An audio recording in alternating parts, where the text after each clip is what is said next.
Box to Box FPL show, game week 14. Guys, I know I have been away, but nimerudi like I never left. The last weeks have been rough, wasi. They have been rough. Lakini, we're here to tell you guys, show you guys, share with you guys everything to do with FPL before game week 14. Obviously, the show is brought to you by Uber Eats. Managers of the month on November, nitawa announce early next week before game week 15. Game week 15, by the way, ni midweek, so mchangamke. And then, we have our Box to Box FPL League. You guys can join. All you have to do is code ndio hiyo, unaingia, and you just get points. The most points at the end of the month, you win prizes number 1, 2, and 3. Alafu pia tuko na WhatsApp group yetu pale WhatsApp. Ukitaka kujoin, link iko hapo chini. Hapo tunashare tips, tactics 2 minutes before at a deadline. Unaambiwa umse yuko. Then we also do like a group call, just sharing information and knowledge. So guys, you're welcome to join the Box to Box WhatsApp group. And without further ado, quick recap. Game week 13, tulipata 48 points. Wasn't the greatest week. Cash 0 points. Pedro Porro 5 points. I think aliwai assist moja, si mingi. Mwenye alituokoa hii weekend ilikuwa Gordon aliwai 13 points, na obviously Saka pia aliwai 8, Salah pia alipata 5, aliwai assist. Son captain wetu 4 points. Watkins aliwai 5. So haikuwa the best of game weeks, but at least kulikuwa na green arrow, na tunaendelea tu mbele. So going into game week 14, even though vile fixtures inakaa, so game week inaanza Sato, hiyo ni leo. Na games tatu, Arsenal, Wolves, Brentford, Luton na Burnley versus Sheffield. Hizo ni games za 6 p.m. Hakuna early kickoff. Alafu Nottingham Forest na Everton. Alafu game kubwa hapo 11, Newcastle versus Man U. Sunday tunaanza na games 4. Bournemouth, Aston Villa, Chelsea, Brighton, Liverpool, Fulham, West Ham Palace. Alafu game week inaisha Sunday na game kubwa pale Etihad, Man City taking on Spurs. Quickly, injury news. The big one, of course, ilikuwa Oli Watkins, game yao ya Europa League kucheza, ya Europa Conference. So he's a doubt, and he's more than likely going to be out. So that's something to monitor. Already someone that we're looking at as a replacement is Darwin Nunez. Tuko naye already kwa team yetu, but his fixture against Fulham he's one of the better players as a like-for-like replacement for Oli Watkins. Alafu Jarrod Bowen pia alihata game last week, na pia alihata game ya midweek. In case he's not fit to play, in terms of players that you're looking at as replacements are Cole Palmer, alafu his teammate Mo Kudus, and Brian Mbeumo. And of course, the last one is Anthony Gordon. If you don't have him, someone who is playing as basically as a second striker, sometimes as a false 9, kwa sababu Isaac na Wilson amekuwa nakula my injury. So those are some of the replacements that you can think of if you're looking at replacing Jarrod Bowen. Moving straight to suspensions, players that have suspended for this game. Obviously, Reece James alikula red kwa versus game ya Newcastle, so ako nje. Dunk pia ako nje. Dunk is banned for 2 games. James is banned for 1 game. Alikula 2 yellows. And then Fabio Vieira and Mohamed Dahoud were all sent off in game week 12, so they're serving their 3-match bans. But Vieira is also injured, so he's out for the rest of the year, basically the whole of December. And then Christian Romero got a straight red in game week 11, so he's suspended and will be back in midweek in game week 15. So looking at players with bookings, Nicholas Jackson, misielewi viliwomsa kona booking 7, sijui nina msumbua. 6 bookings, Edson Alvarez, Emerson na Anthony Gordon. So again, you are suspended when you get 5 bookings, and also suspended when you get 10 bookings. After 5 bookings, 1 game suspension. After 10 bookings, 2 game suspension. Players on 5 bookings, Joao Gomez, Boubacar Kamara, Mario Lemina. And then the players these other ones have already served their suspensions, Akina Bissouma, Kalen, Dawson, Bruno G, Aaron Hickey, McAllister, Palhinha, Paqueta, and Semedo. Alafu players on 4 bookings are quite a few.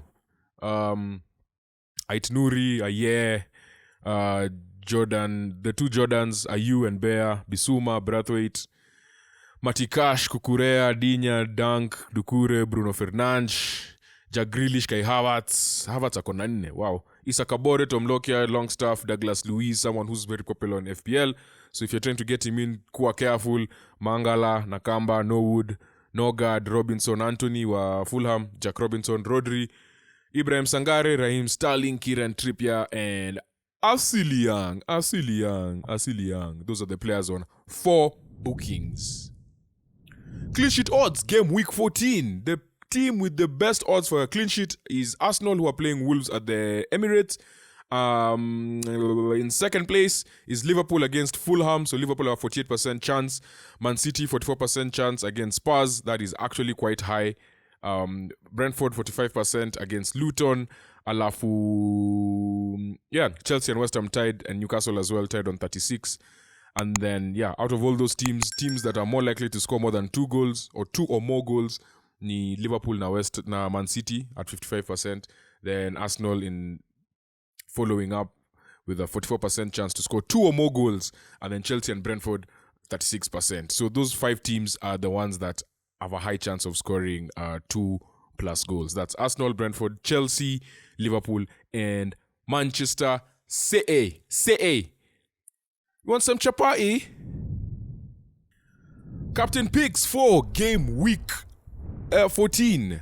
So these are the 5 players who I think are the best captaincy picks. So without further ado, to be honest, I'm going to give you 5, but I think it's a 2-horse race. It's between Salah and Haaland. So we'll start with Salah. Salah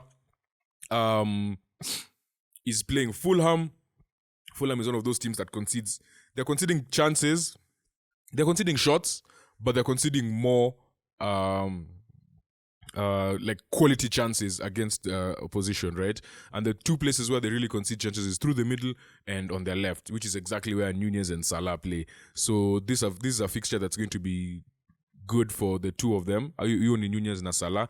Alafu, even though they have Joao Palhinha coming back kutoka suspension, you still expect them to be conceding those chances on those 2 places. Defensively may improve, but still they're looking a bit shaky.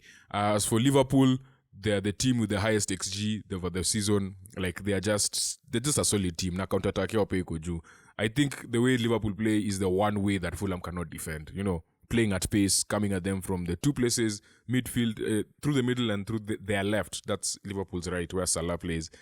Up on the pali wako na shida mob. So our first player to consider is Salah for captain. Second player is Erling Haaland. He's been scoring goals ever since we removed him. Amekuwa tu akifunga. He scored against Leipzig on Tuesday. So basically they've had 4 days to rest, so at least I'm a rest. But the one issue that is plaguing Spurs, obviously Romero is suspended, and then Van de Ven is out injured. So you're probably going to see Dyer and maybe Davies upward defense. If they're going to play a high line against like Jeremy Doku na Julian Alvarez, hiyo ni recipe for disaster. So Erling Haaland is our second option for captain. Then in third place we have Bukayo Saka.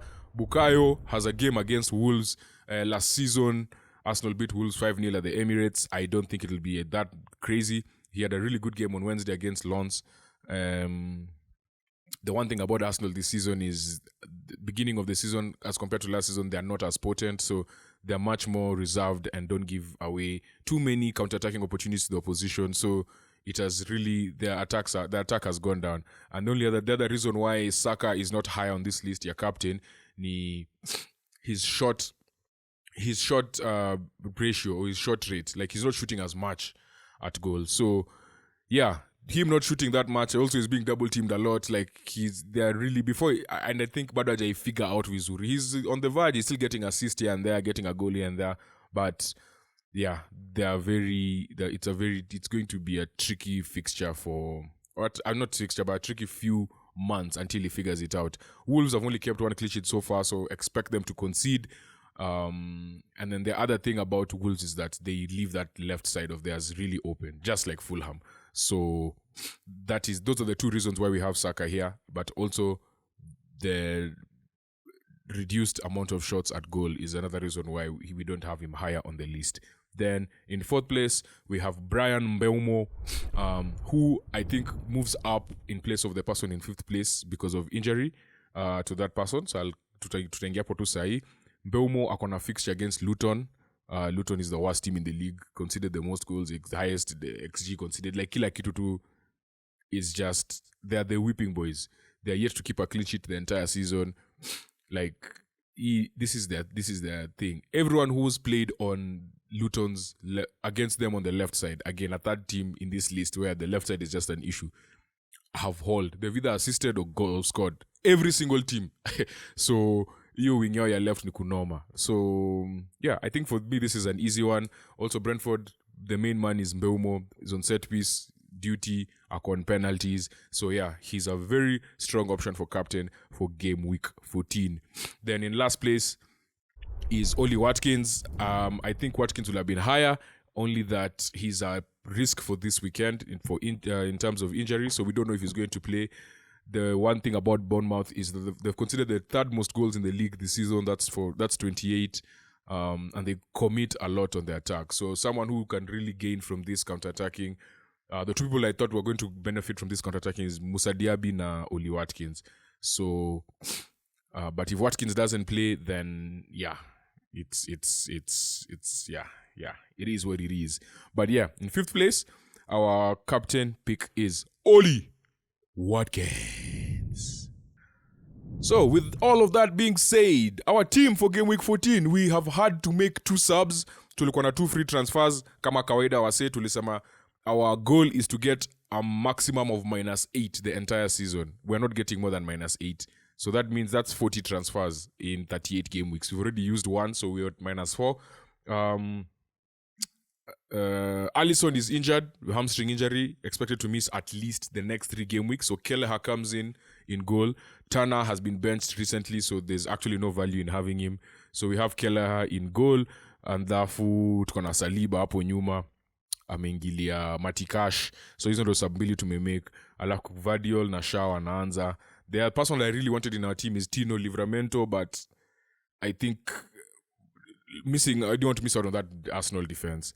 Hapo mid kuna Saka, Salah, Anthony Gordon na Son mwenye anacheza Man City away. Alafu pale mbele ni Darwin, Watkins na Julian Alvarez. Watkins ako tu kwa hii squad, but more than likely atacheza. Asipocheza, straight swap for Diaby na mwingililia off the bench.